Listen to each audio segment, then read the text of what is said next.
Hello, and welcome to Ocean Witness. I'm Simon Watt. And I'm Sophie Duker, and it's time to grab your mask, snorkel and flippers, because this week is all about... coral.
How do you feel about coral, Sophie? I went to school with a girl called Coral. Yeah? Yeah, her grades were below sea level. Coming up on today's show, we'll visit an ecological disaster in Mauritius, we'll dive to the depths of the Amazon reef, and we'll meet the director of the hit film My Octopus Teacher. But first, what exactly is coral? This handy explainer will reveal all.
And now we are joined from the Maldives by conservationist Shaha Hashim.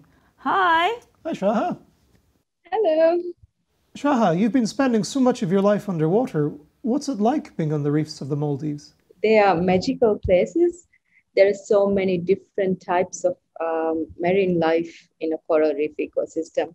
So if you go snorkeling or dive in there, you don't know where to look because there are so many different life in different colors, shapes, and designs. And you never get tired of observing them and learning more about them. You've mentioned so many different types of life coexisting on the reef. What do you think is your favourite species that a coral reef is home to? I love groupers.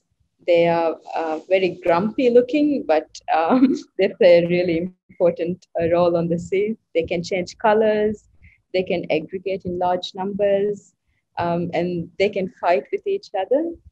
Coral reefs are not that common in terms of the wide oceans, so why are they so important? They cover less than 1% of the ocean, but they harbor more than 25% of the marine life. So these are really powerhouses that host so much biodiversity and provide so much food for the people all across the globe. What's the situation globally? How are coral reefs doing across the world? Coral reefs have existed for more than 100 million years, but over the last 25 years, the world's coral reefs have been on a downward spiral. We have lost about 15 to 20% of the world's coral reefs. They are one of the most threatened ecosystems in the world. Is there anything that we can do to reverse this process? Or at least, is there stuff that we can do to protect coral reefs better? The best thing, obviously, is to reduce the greenhouse gas emissions. Small countries like us, we can't do much because we really depend on the commitments from other big countries. So the only way to save coral reefs is realistically to reduce greenhouse gas emissions. If we continue at the current trend, it's predicted that coral reefs wouldn't exist by the end of the century. This is really bad news for us because we wouldn't have a home to live, and we'll eventually be climate refugees if we can't prevent this. But I think more and more people are aware of the threats to coral reefs and how important it is to save them. So I think there's hope. It's not too late to save the coral reefs, but we have a very small window of opportunity. Thank you so much, Shaha. That was brilliant. Yeah, keep up the good work. Thank you. From the Maldives to Mauritius now, where a coral reef has fallen victim to a man-made disaster. On the 25th of July this year, the Wakashio, a bulk carrier, ran aground on the Pointe des Nids coral reef. What followed was the worst oil spill in the country's history, as around 1,000 tonnes of fuel leaked into the water. In the aftermath of the disaster, we've heard reports of some 50 whales and dolphins washing up dead on local shores. We can now speak to someone who has seen this ongoing disaster firsthand. Fridays for Future activist Shama Sandia. Shama, witnessing this, how did it feel to see that? We were seeing the oil coming out from the ship and coming into a lagoon and reaching our coastline. And to be able to smell it also, because we can't forget that heavy oil is very toxic and it has a strong smell. So just to visualize it and to smell it, it was really depressing for us. And the other picture is that we saw Mauritians coming together. So that was a nice one because we've been going through a lot during these last years, and to see everyone come together in solidarity to try and help the coastline, that was really beautiful. What sort of actions did people take to try and solve this problem? So we've been having people from the local village and actually from everywhere around Mauritius that came together just to try and make those artisanal booms with just straws, sugarcane straws, and some nets, so that the fishers and the skippers, they could go out at sea and place those booms to prevent the oil from reaching the coastline. So it was really amazing, and seeing this wave of solidarity among the Mauritians, and to see that some people even cut their hair to be used in the booms, it was really wonderful. Can you give us an idea of why this reef is so important and what it was like before the oil spill happened? During the recent decades, we've been losing our corals by a lot. We don't have the same number of fish as before. We don't have the same number of corals. Corals are bleaching or dying. It's causing a bit of a problem. So that region is actually, it's one of our remaining biodiversity hotspots in Mauritius. They help the fishers to get their food every day. They help the fishers to gain their livelihood every day. We also have diving centers in that area, which allow people to discover the marine ecosystems. That's why maybe all Mauritians felt like a heartbreak when they saw the Wakashio leaking oil. It was really heartbreaking, and personally, it hit me a lot because we've been fighting for a few years now about the environment, about the need to protect the marine ecosystems, about the need to protect the coral reefs, to protect the lagoons, and how we're already being impacted by the climate crisis.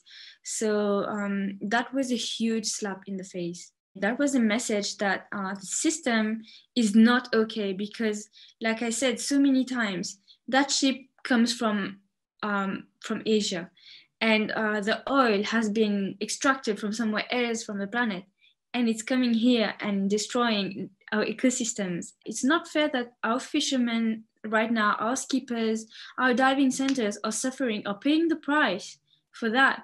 They're losing their jobs, they're losing their livelihoods, their food. That is not okay. It's discriminating the people who are living on the oceans.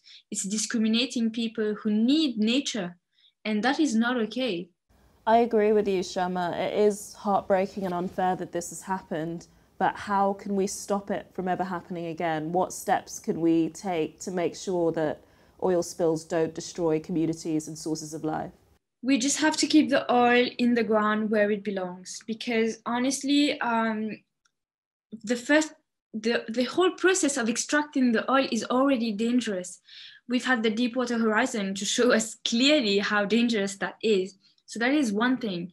The second thing is that when we're using the oil, not only are we contributing to the greenhouse gases, but we are also putting toxic substances in the air, in our water, in our food, on our lands. So that is not okay. We absolutely need to stop this thing about oil. Thanks for talking to us, Shama. I hope that Mauritius continues to recover. Yes, thank you so much for sharing your story, and I hope it inspires people to take action against these things happening again. Thank you very much. That's really nice to see how you're trying to push our story further, because people in the Indian Ocean, they are not being heard enough. So thank you very much for that. Now, oil spills aren't the only threat to coral reefs. Climate change is a largely invisible but widespread threat, and warming waters can have devastating effects. Now we're heading to the Mediterranean Sea, where a team from Greenpeace Italy spent the summer investigating the health of the sea and its unique coral habitats. Sadly, they made some really shocking discoveries.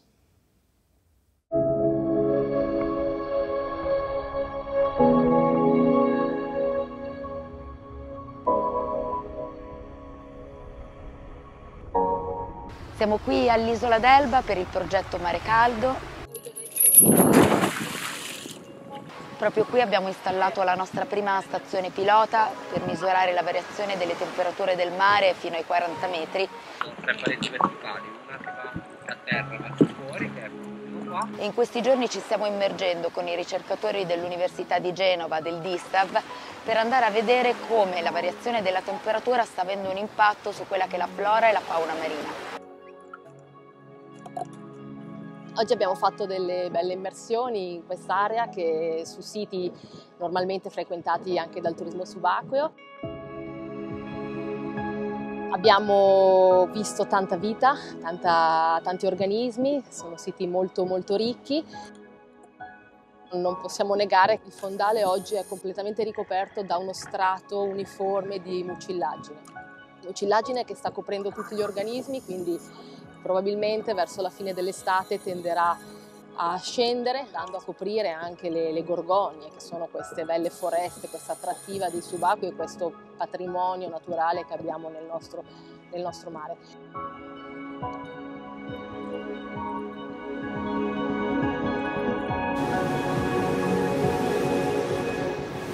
Operativa buongiorno, diving careno, chiamata per accesso a Figlio di Pianosa. Siamo appena arrivati a Pianosa, un'area di mare completamente protetta. Siamo molto emozionati perché siamo qui per capire come sta il mare, soprattutto dopo questo lockdown, e non sappiamo davvero cosa aspettarci.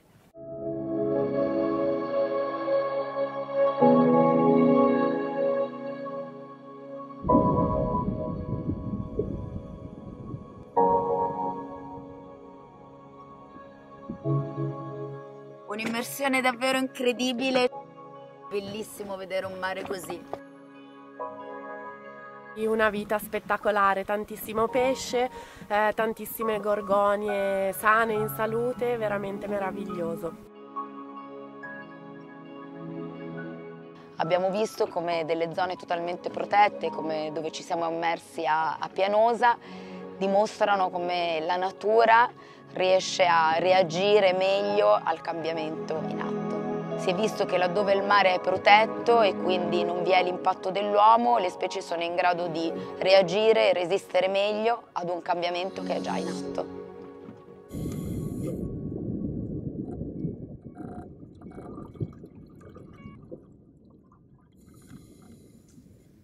It's such an alien place and sad to see it changing in the ways that we would not want.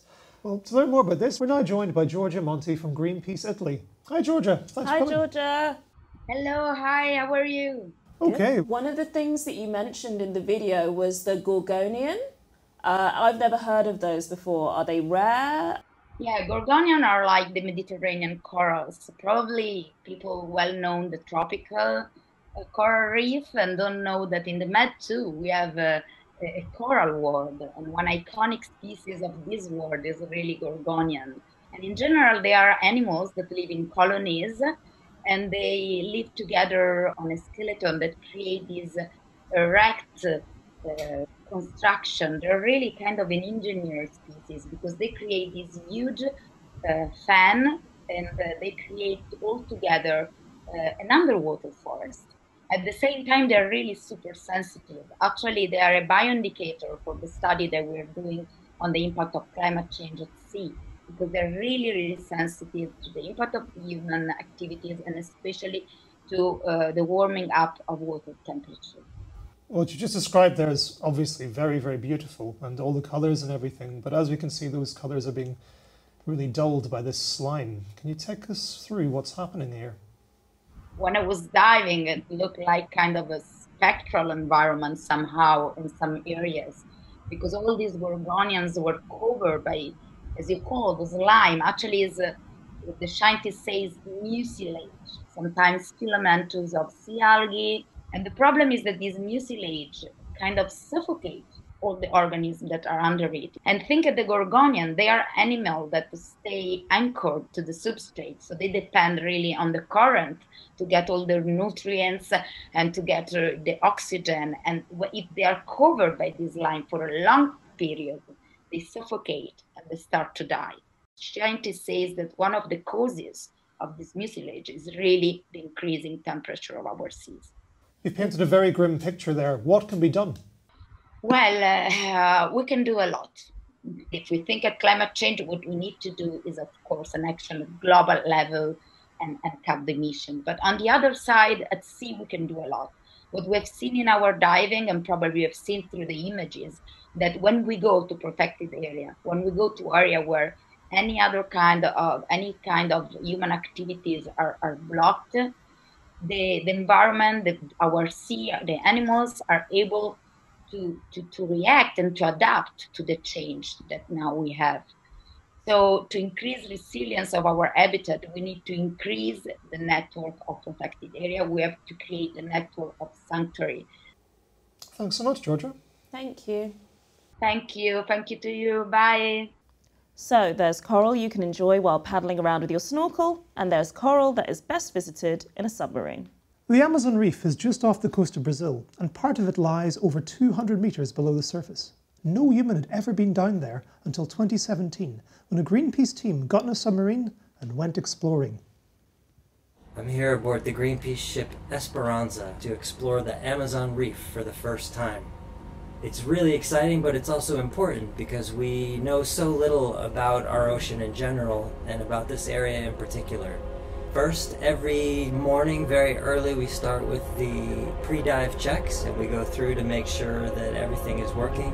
And then we test the seal of the domes, the pressure, the oxygen levels, the battery power, all of these things, and we're ready to go. The crew has been standing by. They have a rescue boat in the water. They attach us to the crane, put us over the side, and away we go. Once we reach about 20 meters, we communicate to the team on the surface and confirm that our life support readings are okay. Then we are approved to continue down to the bottom. We turn on our lights because the deeper we go, the less sunlight that makes it through the water. Sometimes we land and there's a beautiful wall with sponges and corals and lots of fish, and other times it looks almost like a desert. And that's one of the exciting things about exploring. You never really know what you're going to find. Once we're on the bottom, the ship gives us a heading, that's the direction to take, and we are gathering data mostly with the video camera. The video is the data. And we carry on like that for as much as 2 hours. And every 15 minutes we are communicating back to the ship because they want to make sure that our life support is still in good shape. So, as we're coming back up to the surface, we're seeing more and more light. The water is getting bluer and bluer. They come with a rescue boat, and we open up the domes, and are very happy to have some fresh air. What an incredible experience. Yeah, and really lucky getting to be a real pioneer. It's like space travel, but on our own planet, I guess. Yeah, when you come up to the surface, it is literally a whole new world. And now we are going to be speaking to John Hocevar, an incredible Greenpeace campaigner and submarine pilot. Here he is now. Hi, John. Hi, John. Hello there. I wanted to ask you, first of all, what was it like being down there? One of the amazing things about operating a submarine is that pretty much any time you drop down into the ocean, you're seeing something that no one has ever seen before. You're visiting places that no one has ever been. And so you don't know what you're going to find. We've discovered new species. We've learned completely new things about how these species interact. And it's just, it's always fascinating. What is the difference between deep sea coral and other types of coral? The main difference is that deep sea corals live below where sunlight can penetrate. So they don't have the algae, the symbiotic algae in their tissues like tropical corals. They grow usually slower. They don't form the large reefs like you see in tropical areas like the Great Barrier Reef, for example. And I guess that must mean that if we don't protect areas where the deep sea corals live, their chances of recovery are greatly diminished. That's right. One coral can live hundreds, some of them even over 1,000 years. So you can imagine how long it would take an area to recover if the corals were damaged or destroyed. With the Amazon reef, in the beginning, the biggest threat was from oil and gas drilling. There were companies from all over the world that wanted to drill right by the Amazon reef, which could have been devastating. Increasingly, we are seeing threats from industrial fishing, bottom trawling, and longlining. And then now the emerging threat is deep sea mining. And we are starting to see large companies looking to exploit the bottom of the ocean, areas which have been largely protected from humans up until now. The first thing that we need to do is create a global network of sanctuaries. This is the best tool that we have to protect biodiversity, to rebuild depleted populations, and to help give our oceans and ecosystems a fighting chance to deal with climate change. We need a strong global ocean treaty to help us create this network, to scale up sanctuaries for the first time. So you are a submarine pilot. How does one go about becoming that? Is the training particularly specific or arduous? How long did it take you to be where you are today? It's funny, it isn't that complicated to actually pilot a submarine. If you can drive a car, you could probably figure out how to drive a submarine. It's a lot like a flying car that you steer with your feet. The thing that takes a little bit more training is to help figure out what to do when something goes wrong. Some of it, if it's wrong enough, it's beyond your control, but there's a lot that you can catch early and get yourself out of trouble before it becomes serious. Thank you, John. Thank you so much, John. My pleasure. From someone searching the depths, we go to someone who is scaling the heights. On this week's Life on Board, we're joining climber Victoria Henry. As an activist, she's climbed right to the top of the Shard, the UK's tallest building. And you might remember her from our previous video taking action against a super trawler. Sophie, why are you wearing that hat? I'm here to make a safety announcement. Victoria is a trained climber. And just like anyone that climbs Greenpeace, she does planning and training to ensure the safety of everyone involved. In other words, if you were thinking about scaling the side of a ship, don't. My name is Victoria Henry and I am from Canada.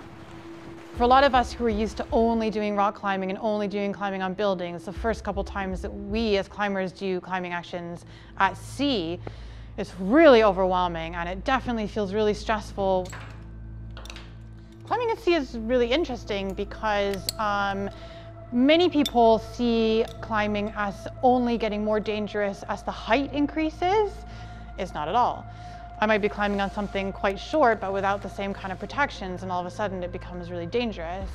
And with the oceans and all the stuff that we do at sea with boats, it is the most dangerous type of climbing that we do.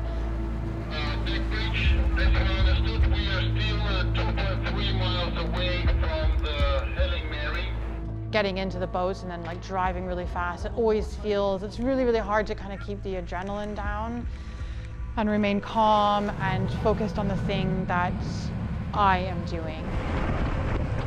The thing that can be the hardest is getting onto the ship. So we use a really long extendable pole with like a hook in the end that detaches from the pole. On the hook is a big rope. And from a moving boat, they need to come alongside and whilst in motion, come alongside that larger boat. Believe it or not, falling in the water is like a good case scenario, right? That's why we tend to only climb on a single line, and boats that will drop you off to get onto something will be moving out of the way. It does happen that people try to cut ropes, people try to push hooks off, and that can be really dangerous for us. It's something that we know can happen. People have been trying for so long to get through to these companies. People have been asking to meet with them, trying to get our politicians to take action. What I'm hoping to do here is to, again, escalate that and to make our voices really heard. Super trawlers and overfishing has been a big political pawn, but nothing's ever changing. And so what we hope to achieve is to move it along and to make people realize how important it is to actually do something about it. And I never think to myself that I'm gonna be doing the thing that's gonna like win the campaign, right? I'm realistic about it. So for me, what I'm hoping to accomplish is just add pressure. We're adding something that people can't ignore. That's some extreme climbing. Yeah. I want to see how the video ends, actually, how she got down from there afterwards. And now it's time to meet our creature of the week. This week's creature is the octopus. And if you haven't heard about the hit documentary, My Octopus Teacher, which bit of coral have you been hiding under? Joining us from South Africa is the film's co-director, Pippa Ehrlich. Hi, Pippa. Hey, Pippa. Hi, guys. Congrats on the film. Thanks very, very much. We've been thoroughly blown away by the responses we've been getting. But this means you have spent so much longer with an octopus than so many of us. So what kind of behaviours and things did you observe? What are we all missing? I mean, I think what's pretty extraordinary about octopuses is, and we say in the beginning of our film that a lot of people say an octopus is like an alien. And if you look at it in terms of evolutionary biology, about 400 million years ago, octopuses and human beings were a similar kind of thing. They were both a sort of worm. And then we diverged on the two major paths that you can take in evolution. And we became vertebrates, and we are supposedly one of the most neurologically complex vertebrates. And octopuses became probably the most neurologically complex invertebrate. So we couldn't be further away from each other as far as the evolutionary tree is concerned, but somehow we can relate to these incredibly strange creatures that have a completely different brain model to us, a completely different appearance to us, a completely different lifestyle and habitat to us. So to get into the world of an octopus, what does an octopus need to be happy, to thrive? Well, I mean, the first thing an octopus needs is a safe place to live. They need a kind of habitat and structure where they can build dens and live safely. And when they're little, they make little nests inside sand. And then as they get older, they start to excavate under rocks and hide under there. So there are many, many different species of octopuses. You find them all over the world. Some of them live in very, very deep water and have only been recorded on submarines. Some of them live in shallow water coral ecosystems. Some live in kelp forests. So they're highly, highly adaptable creatures. The next thing they need is obviously enough food. And kelp forests are incredibly rich, productive environments. And the last thing that an octopus needs is to be entertained. Because they are such clever creatures, they need to have ways of kind of keeping themselves busy. One of the things that we did during the making of the film was we flew out Professor Jennifer Mather, who's an octopus psychologist. So she studies psychology, but she's also an octopus expert. She's based in Canada. And the first thing she said to us is, if you want to understand an octopus, you have to understand that their whole life is about the conflict between curiosity and fear. And because of that, they are these learning machines. This octopus lived in a kelp forest, and you've got a particular love for them. Why? Well, the Great African Sea Forest is one of the most unusual and exquisite habitats on Earth. And we've seen massive declines of kelp forests all over the world. And it's very, very important that we protect these ecosystems because they are being proven more and more to be absolutely critical for carbon sequestration. And they're also home to an incredible community of species. And finally, perhaps the obvious question, what did the octopus teach you? I think the octopus taught me a few things, but I think the biggest thing is to understand that this creature, who is so different from us, like every other creature on Earth, has a truly fascinating life filled with drama and excitement, and a desire to see that life to its conclusion. And I think that it's very important to think about that when we think about how we relate to every single living creature on our planet. Thank you so much, Pippa. Thanks, Pippa. Bye. Thanks, guys. Bye-bye. Now that's all for this week. And do not forget that we need to put pressure on governments around the world to agree to a strong global ocean treaty at the UN. Check out the links below or above this video to find out how you can get involved.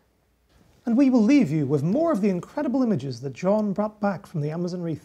Relax, enjoy, and we'll see you next time. Bye.